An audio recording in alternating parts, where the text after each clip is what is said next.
Hello everyone and welcome to the YouTube channel of Get Set Law by IMS. I'm your verbal ability and critical reasoning mentor Sanjana Singh, and this session is in continuation of the previous one. Like we said, most important thing at this point is to take a look at the things that we can learn from CLAT 2025, and with that I have now compiled another session which is about the learnings that we can draw from the CLAT logical reasoning section of 2025. Right, let's dive right into the video. Right, so the session flow is going to be somewhat like this. We are going to take a look at the most important insights, or more like an analysis of the logical reasoning section of CLAT 2025, followed by the insights that we can share, the lessons we can learn and then apply for preparing more effectively for CLAT 2026 logical reasoning section, and followed by focus areas, which is the areas that I feel you should be brushing upon as part of your preparation for the upcoming exams. All right. Now let's begin the session. Now, what are the most important insights or inputs that I can give you from the logical reasoning section? Number of passages were 4, as is generally the case. It has been the case in the last 2 years, followed by 6 questions for every passage, which means in total there were about 24 questions. Now, the most crucial aspect of this session is discussing the genre of the logical reasoning section. Okay, because this time we had 2 surprises again. One surprise is already introduced in CLAT 2024, where we had a passage on decision making, something that was not expressly mentioned by the consortium. And I think that was the deal breaker for most of the students who were not able to make it to the best ranks and in LUs and the latter. Right? So this time the genre was socio commentary. We had, if you've taken a look at the paper, I request all of you, it's a very good habit to take a look at the previous year papers of any exam you plan on cracking, okay, to draw your insights and analysis from it. So if you've read that section, there were 2 passages which were more of social commentary. One was on homelessness, which was an extract from the Journal of Social Sciences. The other one was based on an article published in the Indian Express, and it was pertaining to the mental health crisis in the wake of COVID. Right now, because we've had one passage from Journal of Social Sciences doesn't mean that you have to always rummage through these sources now. Just diversify your reading anyway, and your reading should be such that no matter the source of the passage, you should never find it very complicating or intimidating. Okay, and the most important aspect is DM, also more like a problem problem based problem that was continued from 2024, a very small passage, and I don't think so that it was very difficult compared to decision making question last year.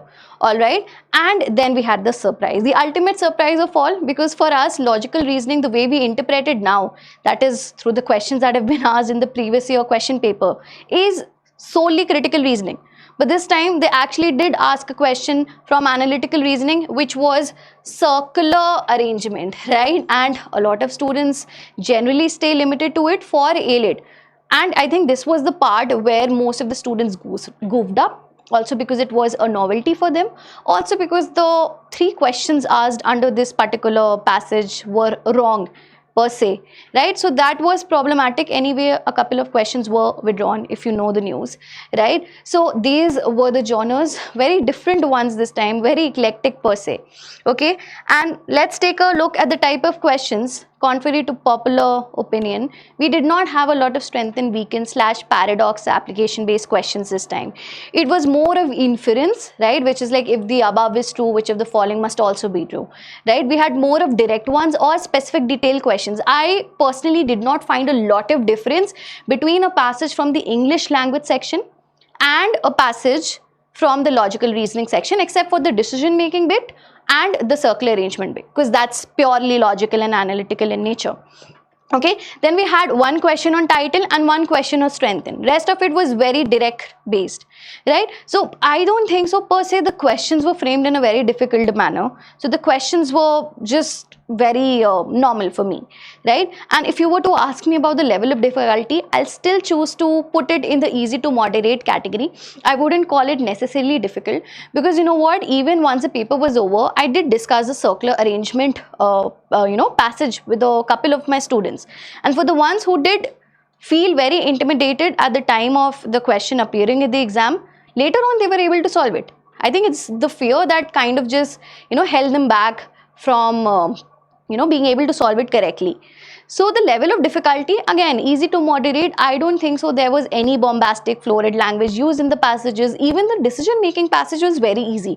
It was based on some situation where you are a consultant and these are the chores you're expected to perform and how you're going to navigate different scenarios pertaining to your role and job. Right? And again, questions were following very naturally from the passage itself. Nothing outside was asked. Okay, so this is the overall analysis of the logical reasoning section. Overall, I feel it was easy. Okay, now what are the lessons that can be learned? And this is the crucial part of it. Expect surprises, which mean never ever prepare for any exam thinking that the same questions are going to get repeated or the same category of questions are going to get asked.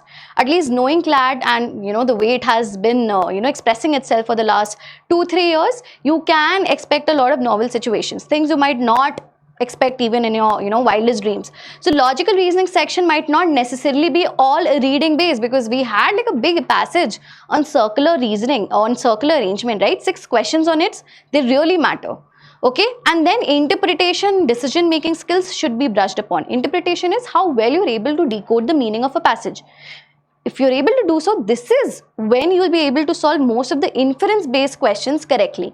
Right? If your interpretation of a passage is intact, your retention is automatically taken care of. So this is also something that you need to keep in mind. I keep telling everybody in my previous videos also, you'll find me reiterate the same point over and over, which is retention and comprehension should go hand in hand. If you're able to address this one point very clearly, you should focus on it. You'll see that most of your reading comprehension game is taken care of. Right? And what about decision making skills? Obviously, we'll be coming up with more videos on how to solve decision making passages so that you do not feel very scared or intimidated by it, so that this is no more a novelty for you, but something that you have been solving with the help of the IMS Get Set Law mentors. Okay, so these are the 2 things that you need to keep in mind. Over and above this, something that I did not mention but has to be remembered by all of you is keep reading. Again, there were 3 passages which were reading based. If you're not able to understand most of the questions, you won't be able to solve, right? We did not have any vocab based questions. That's that's under the department of the English language section. So keep reading, diversify your reading, read as much as you can. In fact, the Get Set Law module, locus ab initio module, the very first module we have an excellent book which takes care of most of your critical reasoning questions. So make sure you immediately get your hands on it. It will help you prepare for critical reasoning in a very comprehensive manner. Believe me, we have some beautiful questions which are asked in a very simplistic manner, and we are beginning right from the basics. Okay, so this is one source that you should study from.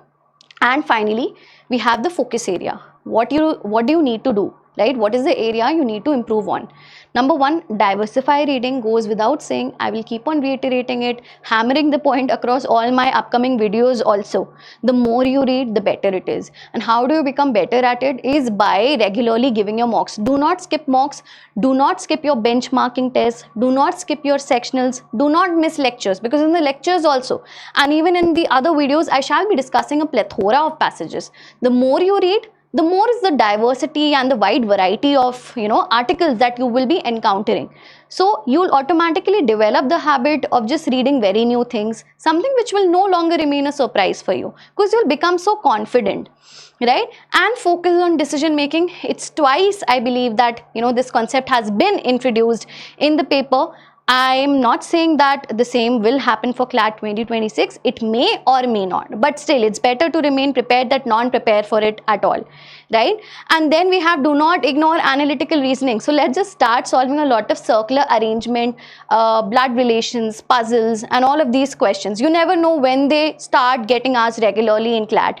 Generally, this is a topic that is required for ALIT and not CLAT. CLAT did stop it for some time, I think post 2018 onwards, up until 2025, because 2025 did ask a question on it. So do not ignore anything per se. Just read as much as you can. We as a team, we are providing you with every material, right? According to us, the questions won't come outside of it, right? So just take a look at these pointers as well, right? I hope the session was insightful. You were able to learn from it, and whatever insights and whatever other things you want to share, you're most welcome. We as a team are mentioned on every social media platform. Reach out to us if you feel the need or help of any mentor. Thank you so much and have a great day.